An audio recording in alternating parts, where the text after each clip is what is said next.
I'm Dr. Hetzel. I'm at UK starting my 26th year. I teach in in the choral music education area as well as associate director of choirs. And now, not when Tegan was in school, but now I'm also an administrator in the School of Music and help run the School of Music. And I get the pleasure of crossing paths with so many fine students and now alum like Tegan. So we're just really honored that you're here with us. And why don't you introduce yourself, and then I'll start with a question. Okay. Hi, Dr. Hetzel. I'm so excited to be here and catch up with you. It's been too long, and I'm glad to see your face, even though it's over a Zoom screen. And my name's Tegan Miller. I attended University of Kentucky 2005 through 2009, and I got my undergrad degree in choral music education. And that's me. Great. Why don't we start with, just to keep it kind of light and fun, how about some special memories that you might have from UK? Now, of course, these can be educational, but they also could be funny. It's your chance to roast me, which everybody loves to do when they get the opportunity. Just feel free to kind of highlight maybe a few things. And if you can, as you're talking, maybe you'll think of some kind of pivotal moments that you might have had, or an experience that you might have had in a rehearsal or a performance or a class or something. So why don't you just talk about a few special memories that you take with you from UK School of Music? Okay, yeah. Man, I have so many fond memories. It's actually going to be hard to pick a few, but I will say pretty much all of them. I can't think of one that isn't involved with choir and with music, and specifically women's choir and Pause and Listen, which is the female a cappella group. If those of you out there aren't familiar, I had the honor to be the coach of that group for 3, I think, of my 4 years there, and do arrangements for them. And I just learned so much. It was like such an invaluable experience going into the field I was going into. Even though I was working with my peers, I think that actually was even prepared me even more for what I was doing. And it really stretched me musically and allowed me to be creative and step into a leadership role early on, which I tend to thrive in. So it's good. And I was very lucky and honored to have the position and to be considered for that. And it was cool to get to work closely with you, Dr. Hetzel. And also, I loved being the president of women's choir. That was one of my favorite memories too, getting to work closely with you and with everybody else on the team and plan our trips and our concerts and be involved kind of in the behind the scenes, which was also a great experience for me, especially now as I own my own business. There's a lot of things I learned administratively doing that role that I use now. So I have nothing but fond memories and just gratitude for my time at the University of Kentucky and working with you, Dr. Hetzel. I think also like one of my like biggest memories that stick out in my mind that I'll never forget, like one of those moments I will never forget, was our time performing for ACDA. So, right, that was the year we actually did ACDA and MENC National. So remember, we did ACDA convention, and then we went to Milwaukee. Yes, which was special. Yes, yeah. So that was a year of actually 2 convention performances. So you were in school in a very, very good, very busy year. Yeah, very busy year. And it was just, I couldn't even almost get through it because it was so moving, and we had worked so hard, and we were so focused on this goal of that we were all, and you could just feel it. You could just like the energy on the stage of us all being so focused and watching you like a hawk and like wanting so badly to do well, and like it was palpable, and it was like a really, really cool memory. I'll never forget that. And I have goosebumps again just hearing you talk about it, because I can put myself in that same place and time. Right, I do too. Yeah. Yeah, it's that's the power of a beautiful aesthetic moment. It just goes with you your whole life. It's true. And like the power of music, and, why we do this, why we do what we do, because, we all come from different backgrounds and we're all different humans, but you get us all in the same room singing this beautiful music together. And, we all understand how music makes us feel. And we all find that connection. And that's my favorite thing about communal singing and choir. It's just, there's nothing like that. And especially with a group of women who are like, all rooting for each other. And like, it was just such a positive environment. And, there's stereotypes about groups of women and how they treat each other. And, I feel like I work very hard to tear that down. And so do you. And that was very inspiring to me as a young woman coming through the University of Kentucky, to see a woman in power and in charge and promoting kindness and supportiveness with each other, with other women, and building each other up and not tearing each other down. And it was just, you just fostered that environment. It was like such an amazing experience. And, I feel like in high school, a lot of times, like, like the choir nerds were like kind of snooty and like, I don't want to sing in a women's choir. I want to sing in an SATB choir because that's what the good choirs are. And you have this like preconceived notion of what it is. And then I actually joined women's choir because I got to work with you during Bluegrass Choral Music Festival when I was in high school. And so I was like, yeah, I want to work with her. I want to be in her women's choir.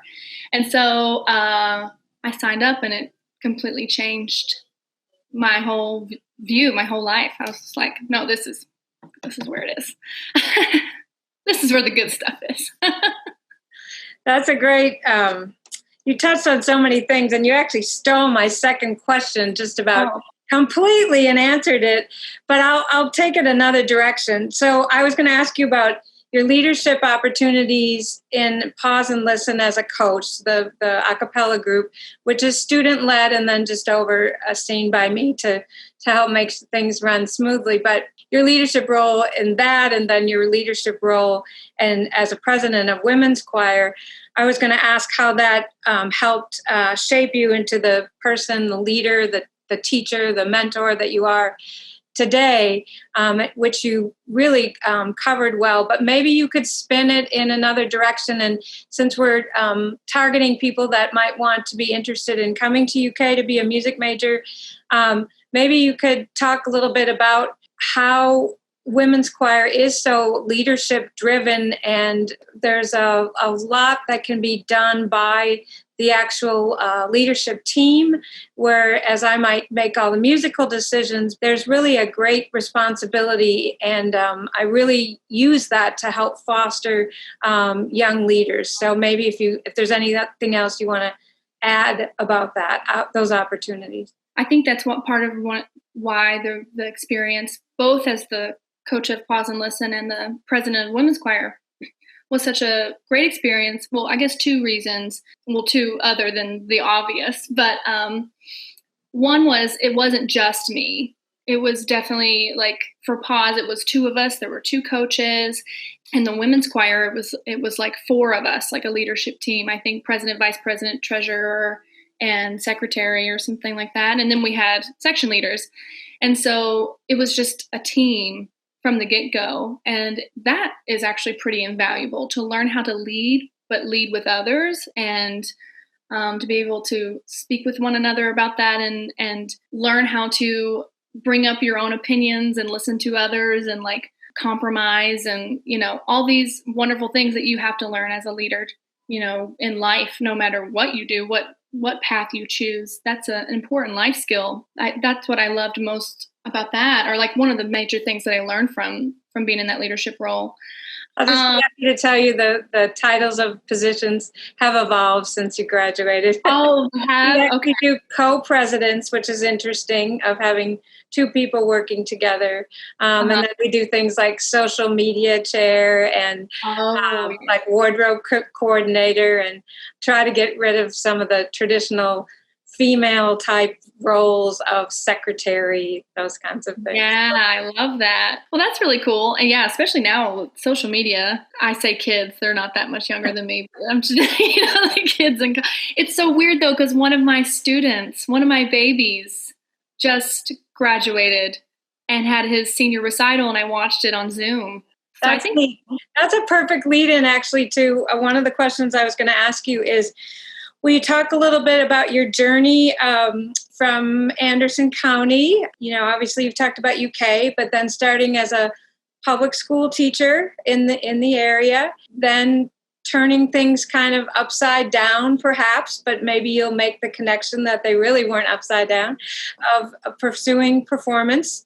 And then as where you find yourself now and starting your music academy and conducting the choir that you started in New York, and maybe just talk a little bit about that journey. I'm sure you'll show how, even though we think about it as disparate and disjointed, it's really not. And there's ways to make everything connect. Yeah, and I fully believe like every step we take on this path of life, like really is just leading us to where we need to be. Like it may seem like it's a roundabout way, but man, I've learned so much along the way, and every stop I've taken something that I am currently using and I'm thankful for, So yeah, I grew up in a small town, Kentucky. I didn't even want to apply to any other school. Like I always knew I was going to go to UK. Like my daddy's a big UK fan. So I was like, it would just maybe break his heart if I didn't go to UK. So I was like, yeah, that's where I'm going to go,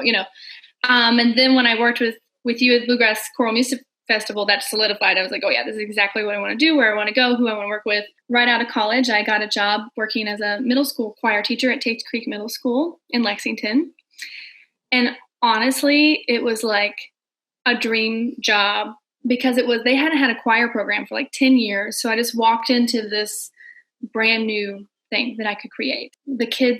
Those kids needed music more than any kids I've ever met. Still to this day, I look back so fondly on that time because of I feel like the memories and the impact we had together at Tate's Creek. Those kids are amazing. I grew that program. I think I started with like 40 kids, but between 6th, 7th, 8th grade. And then when I left, we were close to 200 kids.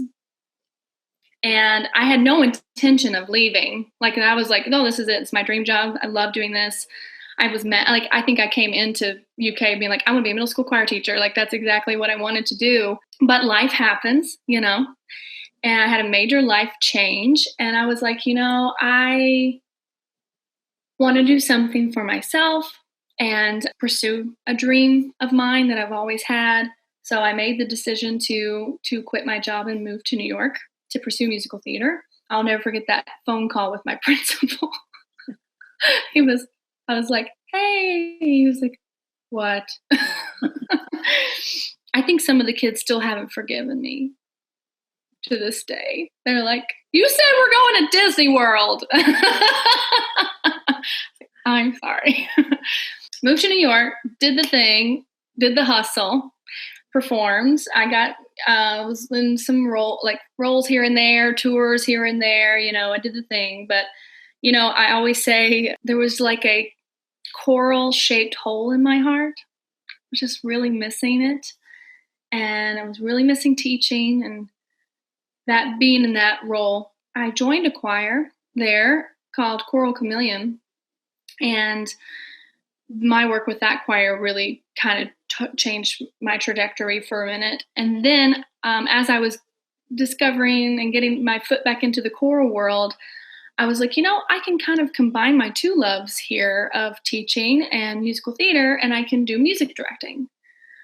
And so I did that for a little bit, which was fun and exhausting because you just have to hustle just as much as if you're an actor, same thing. It's like New York's expensive. Rent's really high. So you got to work a lot to pay for it. And it's tiring. I met my husband through that, so that's pretty cool. After a while, I think the last music directing gig I did really did me in. It was a great show. It was a show my husband wrote, actually. It was an off-Broadway show, Office the Musical. It was just this great gig, but I was so unhappy with it because there's no time for music making in these situations. It's like time is money and you have to just work so quickly. And it's if I just had a little more time to finesse and do all these fun things, and it just wasn't, that's not a priority, which is a bummer to me. And so that's when I really started to get serious about choir teaching, and teaching again. I was I need to do this. I need to be in this role. So I got more involved with choral chameleon. I became the assistant conductor. I started my master's degree in choral conducting not this past summer, but the summer before. And I started teaching voice again. I knew I wanted to teach choir. I knew I wanted to conduct choirs. I really want to conduct my own choir, and I want to travel, and I want to be a clinician, and I want to work with choirs all over the world. And I want to kind of be that in a more broader sense. And I knew that I probably wouldn't go back into the public school arena at that point. And I considered it. I actually, right before I opened my business, I had a long-term teaching position in New York that a friend of mine we happened to reconnect randomly. And he was like, hey, by the way, are you free? And what are you doing? My coworker needs, she's the middle school choir teacher. He's the high school choir teacher. She's going to be out for 6 weeks. Can you cover it? And I was like, yeah, let's do it. And it's funny because it was an ideal situation. It was a really, really prestigious school in New York. These kids are brilliant. They test so high. You have to test so high to get into the school. And therefore these kids really value education. So they're really well behaved and they are so talented at multiple things, very musical. And it was it was ideal, what you would imagine. But I still found myself being this is just not exactly right. It's not what I want to be doing. And so I thought, I want to create my own world, what I want to do, my own job. Because, instead of being oh man, I wish I had this and I wish I could do that. I'm well, I'll just do it.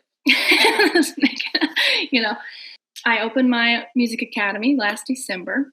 I teach voice and musicianship. I have other teachers that teach for me. They teach piano and guitar. My husband teaches jazz harmony, of course, which is now all online. And I started our women's choir, actually. We had one rehearsal. Then the pandemic hit. We moved everything online. Actually, we met every week and all through the summer. It's not the same, as you know. It was really nice to have each other during that time. And we just met. A lot of it, I knew a couple of girls that I just knew personally and asked if they wanted to join. But the majority of the women who joined, I never met before. And they stuck around and we got through it together. It was really beautiful.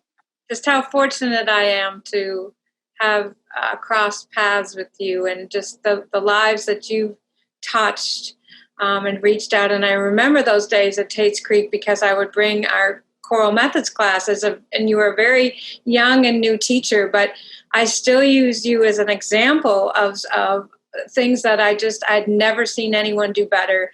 And one was pacing in a middle school. And I always referred to your classroom and how I couldn't even open my music fast enough. And you were on to the next piece because you were trying to keep these kids very engaged and knew what they needed. And you were a master at such a young age. And I couldn't be more proud of you. And I knew at that time that no matter what path you took, I know you said it was hard to tell your principal, but I also know how I felt when I found out that you were leaving Tate's Creek Middle.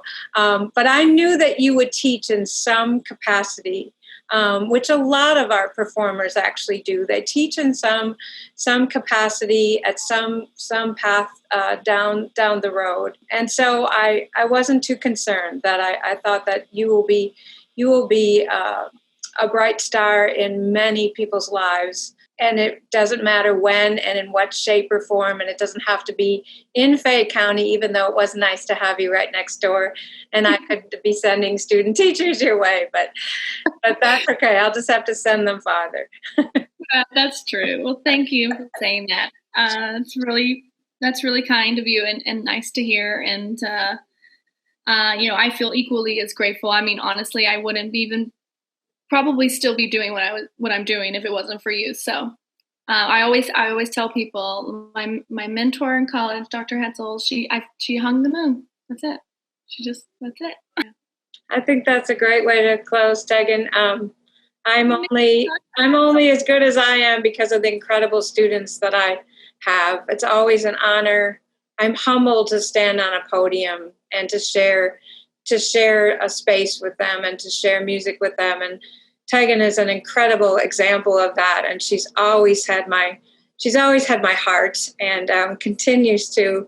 And I look forward to making more music with her. I look forward to having her travel with us internationally when we can do that again. And so that's one way that we keep in touch with our incredible alumni. And Tegan is certainly one of them. Thank you, Tegan. Thanks, Dr. Hetzel.